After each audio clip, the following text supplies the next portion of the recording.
Good morning students. इयत्ता 7वीच्या मराठीच्या तासाला पुन्हा एकदा तुमचे हार्दिक स्वागत. मुलांनो, मागील तासापासून आपण रिव्हिजनला सुरुवात केली आहे, बरोबर? मागील तासाला आपण जो फायनल एक्झामचा पोर्शन आहे त्या पोर्शनमध्ये जे पाठ आहेत त्या पाठाची आपण थोडक्यात उजळणी केली होती, बरोबर? आजच्या तासाला सुद्धा मुलांनो आपण रिव्हिजन करणार आहोत. जे पाठ आपण अभ्यासले आहेत त्या पाठावरील प्रश्न उत्तरं जी आपण लिहिली आहेत, नोट्स आपण लिहिल्या आहेत, त्या नोट्सची आज आपण पुन्हा एकदा रिव्हिजन करणार आहोत. तर मुलांनो, आपण आता सुरुवात करूया रिव्हिजनला. प्रश्न पहिला, रिकाम्या जागा भरा. एकमेकांवर डॅश उडवत खेळत होती. उत्तर आहे धूळ. एकमेकांवर धूळ उडवत खेळत होती. एका डॅश मुलाला एक खोडकर कल्पना सुचली. उत्तर आहे वार्त्य. एका वार्त्य मुलाला एक खोडकर कल्पना सुचली. तुम्हा दोघांपैकी कोण डॅश आहे ते बघूया. उत्तर आहे वरचढ. तुम्हा दोघांपैकी कोण वरचढ आहे ते बघूया. डॅश जाय दिगंतरा. उत्तर आहे पक्षी. पक्षी जाय दिगंतरा. अंगा लावूनिया डॅश. उत्तर आहे राख. अंगा लावूनिया राख. तैसी आम्हासी डॅश माये. उत्तर आहे विठ्ठल. तैसी आम्हासी विठ्ठल माये. डॅश करुनी म्हणती साधू. उत्तर आहे कर्म. कर्म करुनी म्हणती साधू. अमृतने आईवडिलांपाशी खूप डॅश धरला होता. उत्तर आहे हट्ट. अमृतने आईवडिलांपाशी खूप हट्ट धरला होता. तिने फक्त कपाळाला डॅश घातल्या. उत्तर आहे आठ्या. तिने फक्त कपाळाला आठ्या घातल्या. त्या मुलांना पाहून मला खूप डॅश आलं होतं. उत्तर आहे गहीवरून. त्या मुलांना पाहून मला खूप गहीवरून आलं होतं. बघा मुलांनो, मी पुन्हा एकदा ह्या रिकाम्या जागा तुम्हाला वाचून दाखवते. तुम्ही सुद्धा माझ्यासोबत ह्या रिकाम्या जागाचे वाचन करायचे आहे. एकमेकांवर डॅश उडवत खेळत होती. धूळ. एका डॅश मुलाला एक खोडकर कल्पना सुचली. वार्त्य. तुम्हा दोघांपैकी कोण डॅश आहे ते बघूया. वरचढ. डॅश जाय दिगंतरा. पक्षी. अंगा लावूनिया डॅश राख. तैसी आम्हासी डॅश माये विठ्ठल. डॅश करुनी म्हणती साधू कर्म.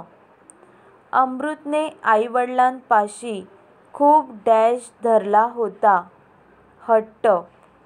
तिने फक्त कपाळाला डॅश घातल्या. आठ्या.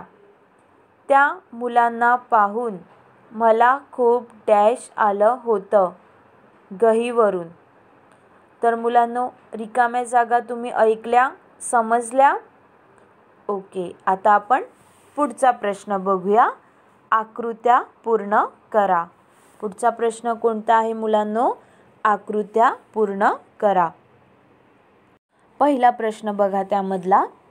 कवयित्रीला जाणवलेली लेकीची विविध रूपे. बघा मुलांनो, हा प्रश्न लेख कवितेतला आहे. कवयित्रीला जाणवलेली लेकीची विविध रूपे कोणकोणती रूपे आहेत बघा. पहिला आहे तांबडे कुंदन. कवयित्रीला जाणवलेलं पहिलं रूप आहे तांबडे कुंदन.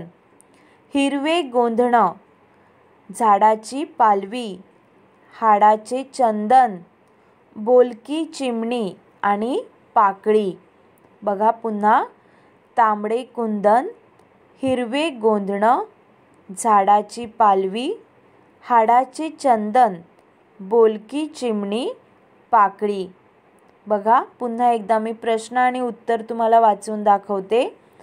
कवयित्रीला जाणवलेली लेकीची विविध रूपे. तांबडे कुंदन, हिरवे गोंधणं, झाडाची पालवी, हाडाचे चंदन, बोलकी चिमणी, पाकळी. मुलांनो, तुम्हाला हा प्रश्न समजला? आता आपण पुढचं बघूया. हा सुद्धा मुलांनो जो दुसरा प्रश्न आहे आकृत्या पूर्ण करामधला, तो सुद्धा लेख ह्या कवितेतील आहे. लेक घरात असल्याचे कवयित्रीला जाणवणारे फायदे. लेक जेव्हा घरात असते, मुलगी जेव्हा घरात असते, तेव्हा कवयित्रीला कोणते फायदे जाणवतात? कोणते बरं? सगळी काळजी मिटते, रोज समई पेटते, घर हसते, कशाचीही पर्वा वाटत नाही, सकाळची आशा वाटते, उदास वाटत नाही. बघा, लेक घरात असल्याचे कवयित्रीला जाणवणारे फायदे. कोणकोणते फायदे आहेत?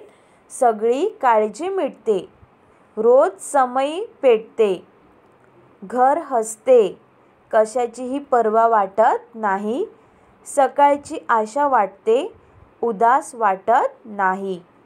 तर मुलांनो, तुम्हाला दोन्ही प्रश्न समजले? आता तिसरा प्रश्न बघा. वैष्णवीने या स्पर्धेत भाग घेतला, ही वेशभूषा केली. हा जो प्रश्न आहे मुलांनो, तो रोजनिशी ह्या पाठातील आहे. बघा, प्रश्न दिला आहे, वैष्णवीने कोणत्या स्पर्धेत भाग घेतला होता? वेशभूषा स्पर्धेत. आणि कोणती वेशभूषा केली तिने? तर क्रांतिज्योती सावित्रीबाई फुले. बघा, स्पर्धेत भाग घेतला ती वेशभूषा स्पर्धा होती. कॉम्पिटिशन कोणतं होतं? फॅन्सी ड्रेस, बरोबर. आणि कोणती वेशभूषा केली तिने? तर क्रांतिज्योती सावित्रीबाई फुले. वैष्णवीने या स्पर्धेत भाग घेतला, वेशभूषा स्पर्धेत. ही वेशभूषा केली, क्रांतिज्योती सावित्रीबाई फुले. पुढचा चौथा प्रश्न. शिवारातील 4 फळझाडे. हा सुद्धा प्रश्न मुलांनो रोजनिशी या पाठातील आहे. शिवारातील 4 फळझाडे. कोणकोणती फळझाडांची नावे आली होती बघा. पेरू, सीताफळ, आवळा, चिंच. पेरू, सीताफळ, आवळा, चिंच. शिवारातील 4 फळझाडे. पेरू, सीताफळ, आवळा, चिंच. पुढचा 5वा प्रश्न बघा. चवीचे प्रकार. हा सुद्धा रोजनिशी या पाठातील आहे. चव कशी होती त्या फळांची मुलांनो? आंबट, गोड, तुरट. चवीचे प्रकार म्हणजे टेस्ट कशी होती? तर आंबट, गोड आणि तुरट. हे 5 प्रश्न समजले मुलांनो? पुढे बघूया. अमृत व इसाप यांच्यामध्ये सारख्या असणाऱ्या गोष्टी. मुलांनो, हा जो प्रश्न आहे तो अदलाबदल ह्या पाठातील आहे. अमृत व इसाप यांच्यामध्ये सारख्या असणाऱ्या गोष्टी. कोणकोणत्या सारख्या गोष्टी होत्या? कपडे, रंग, आकार. त्यांनी जो शर्ट घातला होता त्या शर्टाचं कापड सारखं होतं, रंग पण सारखा होता आणि आकार म्हणजे त्यांनी जो शर्ट घातला होता त्याचा आकार पण, साईज पण सेम होती. म्हणजे कपडे, रंग आणि आकार. आणि एक शाळा, एक वर्ग, घरे समोरासमोर. त्या दोघांची एकच शाळा होती. ते दोघे एकाच शाळेत शिकत होते आणि एकाच क्लासमध्ये होते आणि त्यांची घरेसुद्धा समोरासमोर होती. बघा, अमृत व इसाप यांच्यामध्ये सारख्या असणाऱ्या गोष्टी, कपडे, रंग, आकार, एक शाळा, एक वर्ग, घरे समोरासमोर. पुढचा 6वा प्रश्न बघा. हा सुद्धा प्रश्न अदलाबदल ह्या पाठातील आहे. सणाचे नाव. ह्या 6व्या प्रश्नामध्ये मुलांनो, आकृती पूर्ण करामध्ये ह्या 6व्या प्रश्नामध्ये अजून आपल्याला 4 प्रश्न दिलेले आहेत आणि तो एकच प्रश्न आहे. म्हणजे सणाचे नाव. कोणतं सणाचं नाव? होळी. गावातली मुले इथे जमली. कुठे जमली होती ती? होळी खेळण्यासाठी निंबाच्या झाडाखाली. या दोघांची घट्ट मैत्री होती. कोणाची घट्ट मैत्री होती? अमृत व इसाप. आई वडील होते अमृतला आणि फक्त वडील होते इसाबला. बघा, सण कोणता होता? सणाचे नाव होळी. गावातील मुले कुठे जमली होती? निंबाच्या झाडाखाली. कोणामध्ये घट्ट मैत्री होती? अमृत व इसाबमध्ये. कोणाला आई वडील होते? अमृतला आणि फक्त वडील होते इसाबला. तर मुलांनो, तुम्हाला आकृत्या पूर्ण करा हा प्रश्न समजला सगळ्यांना? ओके, तर आता आपण पुढचा प्रश्न बघूया. समानार्थी शब्द लिहा. लेक, मुलगी किंवा कन्या. लेक याचा अर्थ काय? समानार्थी अर्थ मुलगी किंवा कन्या. तांबडं. तांबडं म्हणजे लाल. लाल म्हणजेच तांबडं. कुंदन. कुंदन म्हणजे रत्न. रत्न म्हणजे कुंदन. काळजी, चिंता. चिंता, काळजी. आस, इच्छा किंवा अपेक्षा. अपेक्षा म्हणजेच इच्छा किंवा आस. इच्छा म्हणजेच अपेक्षा किंवा आस. ऊर. ऊर म्हणजे हृदय. हृदय म्हणजे ऊर. शाळा, विद्यालय. विद्यालय याचा अर्थ पण शाळा होतो. शाळा याचा अर्थ पण विद्यालय. शब्द वेगळे आहेत मुलांनो, पण अर्थ एकच आहे. दिवस, दिन. दिन, दिवस. विविध, अनेक. अनेक, विविध. गृह, घर. घर, गृह किंवा सदनसुद्धा लिहू शकतात. झाड, वृक्ष. वृक्ष, झाड. कल्याण, हित. हित, कल्याण. घट्ट, अतूट. अतूट, घट्ट. भिडणे, बिलगणे. बिलगणे, भिडणे. वात्य, खोडकर. खोडकर, वात्य. बळ, शक्ती. शक्ती, बळ. तर मुलांनो, समानार्थी म्हणजे काय? तर शब्द वेगवेगळे असले तरी त्यांचा अर्थ काय असतो? एकच असतो. त्याला समानार्थी शब्द असे म्हणतात. पुढचा प्रश्न आहे विरुद्धार्थी शब्द लिहा. Opposite word. घट्ट, पातळ. पातळ, घट्ट. पक्के, कच्चे. कच्चे, पक्के. फरक, साम्य. साम्य, फरक. बाहेर, आत. आत, बाहेर.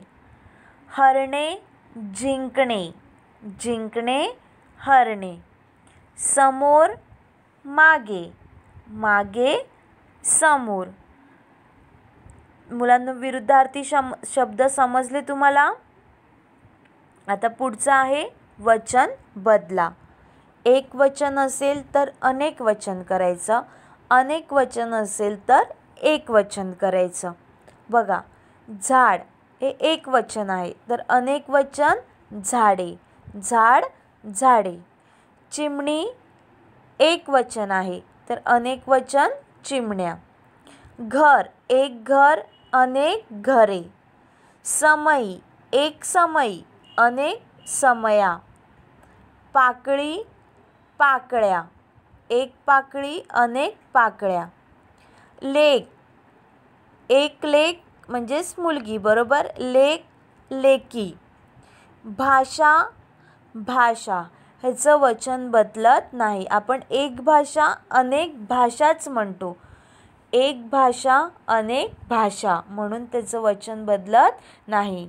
शाळा, एक शाळा अनेक शाळा, एक शाळा अनेक शाळा, ह्याचं सुद्धा मुलांना वचन बदलत नाही. कार्यक्रम, कार्यक्रम एक कार्यक्रम असो या अनेक कार्यक्रम, ह्याचं सुद्धा वचन बदलत नाही. दिवस, एक दिवस अनेक दिवस, एक दिवस अनेक दिवस, ह्याचं सुद्धा वचन बदलत नाही. मित्र, एक मित्र अनेक मित्र, एक मित्र अनेक मित्र, ह्याचं सुद्धा वचन बदलत नाही. भाग, एक भाग अनेक भाग, एक भाग, भाग म्हणजे पार्ट, बरोबर. भाग एक भाग असो किंवा अनेक भाग, म्हणजे ह्याचं सुद्धा वचन बदलत नाही. कपडा, एक कपडा अनेक कपडे, एक कपडा अनेक कपडे. पैसा, एक वचन झालं, अनेक वचन पैसे. कुस्ती, एक वचन, एक कुस्ती असते, अनेक कुस्त्या. बटन, एक बटन अनेक बटणे. पोर, एक पोर अनेक पोरे. दोरा, एक दोरा अनेक दोरे. रंग, एक रंग अनेक रंग, ह्याचं सुद्धा वचन बदलत नाही. मूल, एक मूल अनेक मुले, एक मूल अनेक मुले. मुलांनो, वचन बदला तुम्हाला समजलं? ओके, आता आपण पुढचा प्रश्न बघूया. पुढील वाक्यात कंसातील योग्य वाक्प्रचार लिहा. आपल्याला काही वाक्य दिले आहेत आणि त्यामध्ये कंसामध्ये जे वाक्प्रचार दिले आहेत ते तिथे आपल्याला लिहायचे आहेत. प्रथम मी तुम्हाला कंसातील वाक्प्रचार वाचून दाखवते. हेलावून जाणे, गळ घालणे, पोटात गोळा येणे, नवल वाटणे, पारा चढणे, परवा न करणे. बघा, पहिलं सेंटेन्स आहे, रस्त्यावर भांडणाऱ्या कुत्र्यांच्या आवाजाने नीताच्या पोटात गोळा आला. बघा मुलांनो, पोटात गोळा येणे आहे. आपण पोटात गोळा येणे असं लिहिलं आहे का? तर काय करायचं, त्या वाक्यानुसार क्रियापद बदलायचं आहे. नीताच्या पोटात गोळा आला, तिथे गोळा येणे नाही लिहायचं आहे. कुत्र्यांच्या आवाजाने नीताच्या पोटात गोळा आला, क्रियापद चेंज करायचं वाक्यानुसार. दुसरं बघा, शेतकरी काम करताना ऊन व पावसाची पर्वा करीत नाही. आता तिथे आहे पर्वा न करणे, पण आपण वाक्यानुसार क्रियापद बदललं आहे, पर्वा करीत नाही. शेतकरी काम करताना ऊन व पावसाची पर्वा करीत नाही. तिसरं, त्याची करुण कहाणी ऐकून सर्वांची मने डॅश हेलावून गेली. तिथे आहे मुलांनो कंसामध्ये हेलावून जाणे, पण आपण वाक्यानुसार क्रियापद बदललं आहे, हेलावून गेली. चौथं बघा, दगडावरील सुंदर कोरीव काम बघून लोकांना डॅश नवल वाटले. तिथे नवल वाटणे होतं, आपण इथे काय केलं आहे, क्रियापद काय चेंज झालं, नवल वाटले. घरी आलेल्या पाहुण्यांना बाबांनी राहण्यासाठी गळ घातली. तिथे गळ घालणे आहे, तर क्रियापद काय आलं, गळ घातली. बाळू नवीन छत्री कुठेतरी विसरून आला हे पाहून आईचा पारा चढला. वरती आपल्याला कंसात पारा चढणे दिला आहे, पण आपण क्रियापद काय चेंज केलं, चढला, पारा चढला. बघा मुलांनो, पुन्हा एकदा मी वाचून दाखवते. रस्त्यावर भांडणाऱ्या कुत्र्यांच्या आवाजाने नीताच्या पोटात गोळा आला. शेतकरी काम करताना ऊन व पावसाची पर्वा करीत नाही. त्याची करुण कहाणी ऐकून सर्वांची मने हेलावून गेली. दगडावरील सुंदर कोरीव काम बघून लोकांना नवल वाटले. घरी आलेल्या पाहुण्यांना बाबांनी राहण्यासाठी गळ घातली. बाळू नवीन छत्री कुठेतरी विसरून आला हे पाहून आईचा पारा चढला. तर मुलांनो, तुम्हाला वाक्प्रचार कसं वापरायचं हे समजलं. आता आपण पुढचा प्रश्न बघूया.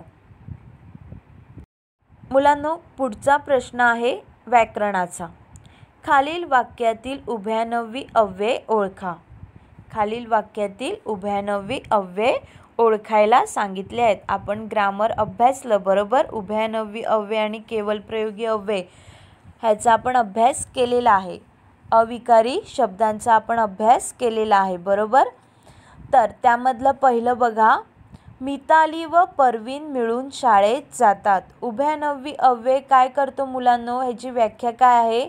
दोन शब्दांना किंवा दोन वाक्यांना जोडणाऱ्या शब्दाला उभयनवी अव्यय म्हणतात बरोबर. मग आता इथे दोन शब्द कोणते आहेत, मिताली व परवीन. मग मिताली व शब्द दोन शब्दांना जोडण्याचे काम करत आहे, म्हणून ते काय झालं, उभयनवी अव्यय. आई आणि बाबा कामाला गेले. इथे सुद्धा मुलांनो दोन शब्दांना जोडण्याचं काम केलंय. आई बाबा कोणत्या शब्दांनी जोडले आहेत, आणि, म्हणून ते काय झालं, उभयनवी अव्यय. मी रिक्षाने किंवा बसने प्रवास करतो. मी रिक्षाने किंवा बसने प्रवास करतो. मी रिक्षाने इथे एक वाक्य आहे, बसने प्रवास करतो हे दुसरं वाक्य आहे.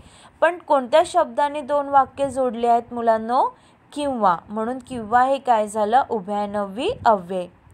प्रयत्न केला तर नक्की यश मिळते. प्रयत्न केला हे वाक्य आहे, नक्की यश मिळते हे दुसरं वाक्य आहे. पण दोन्ही वाक्यांना जोडण्याचं काम कोणी केलं आहे, तर म्हणून हा शब्द कोणता आहे, उभयनवी अव्यय. रोमाने खूप अभ्यास केला म्हणून ती पास झाली. रोमाने खूप अभ्यास केला ती पास झाली. रोमाने खूप अभ्यास केला हे एक वाक्य आहे, ती पास झाली हे दुसरं वाक्य आहे. पण त्या दोन्ही वाक्यांना जोडण्याचं काम कोणी केलं आहे मुलांनो, म्हणून ह्या शब्दाने. म्हणून हे उभयनवी अव्यय आहे. बघा, मिताली व परवीन ह्यामध्ये व उभयनवी अव्यय आहे. आई आणि बाबा ह्या दोन शब्दांना जोडण्याचं काम आणि शब्दाने केलं आहे, म्हणून ते उभयनवी अव्यय. मी रिक्षाने बसने प्रवास करतो. किंवा ह्याने दोघांना जोडला आहे, म्हणून किंवा. प्रयत्न केला तर नक्की यश मिळते, तर हे उभयनवी अव्यय. रोमाने खूप अभ्यास केला म्हणून ती पास झाली. दोन वाक्यांना जोडण्याचं काम म्हणून या शब्दाने केलं आहे. तर उभयनवी अव्यय कसं ओळखायचं मुलांनो, दोन शब्दांना किंवा दोन वाक्यांना जोडणाऱ्या शब्दाला उभयनवी अव्यय म्हणतात. पुढचा आहे, पुढील वाक्यात कंसातील योग्य केवलप्रयोगी अव्यय घाला. आपल्याला कंसामध्ये ब्रॅकेटमध्ये केवलप्रयोगी अव्यय दिली आहेत आणि ती आपल्याला त्या सेंटेन्समध्ये लिहायची आहेत. बघा कोणकोणती आहेत. पहिलं, अब, अरे, शी, चुप, वा, अग. आपल्याला केवलप्रयोगी कसं ओळखायचं, जिथे एक्सक्लेमेटरी मार्क येते, उद्गारवाचक चिन्ह येते. पण आता इथे आपल्याला ते केवलप्रयोगी वापरायला सांगितलं आहे. बघा, पहिला आहे, डॅश तू ये ना माझ्या बरोबर. तेव्हा आपण काय लिहू शकतो तिथे, अग तू ये ना माझ्या बरोबर. अग हे केवलप्रयोगी तिथे वापरलं. पुढे, डॅश छान अक्षर आहे तुझे. आपण जेव्हा कोणाची स्तुती करतो तेव्हा आपल्या तोंडून काय निघतो, वा छान अक्षर आहे तुझे. पुढे, एक अक्षरही बोलू नकोस. आपण कोणाला तरी रागावतो तेव्हा चूप, एक अक्षरही बोलू नकोस. इथे चूप शब्द केवलप्रयोगी अव्यय आलं. पुढे, डॅश काय दशा झाली त्याची. आपण जेव्हा दुसऱ्यांबरोबर दुःख व्यक्त करतो तेव्हा आपण काय म्हणतो, अरे काय दशा झाली त्याची. म्हणजे इथे कोणतं केवलप्रयोगी वापरलं, अरे. पुढे, अबब केवढा मोठा अजगर. जेव्हा आपण भीतीदायक बोलतो, जेव्हा भीती आपण दर्शवतो तेव्हा अबब, अरे अरे असे शब्द आपल्या तोंडून निघतात. तेव्हा अबब केवढा मोठा अजगर. पुढे शी मला गबाळेपणा अजिबात आवडत नाही.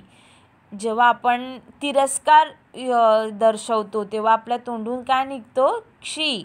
शी मला गबाळेपणा अजिबात आवडत नाही. तर मुलांनो, तुम्हाला केवलप्रयोगी अव्यय कशी वापरायची हे समजलं. तर तुम्हाला मुलांनो प्रश्न उत्तरं व्यवस्थित समजली? ओके. तुम्ही पुन्हा पुन्हा हा व्हिडिओ ऐकायचा आहे आणि तुम्हीसुद्धा रीड करायचे आहेत क्वेश्चन आन्सर, म्हणजे तुमचे एक्झामसाठी हे लर्न होतील. तर मुलांनो, सगळ्यांना रिव्हिजन समजली? ओके. तर आता आपण इथेच थांबूया. थँक्यू.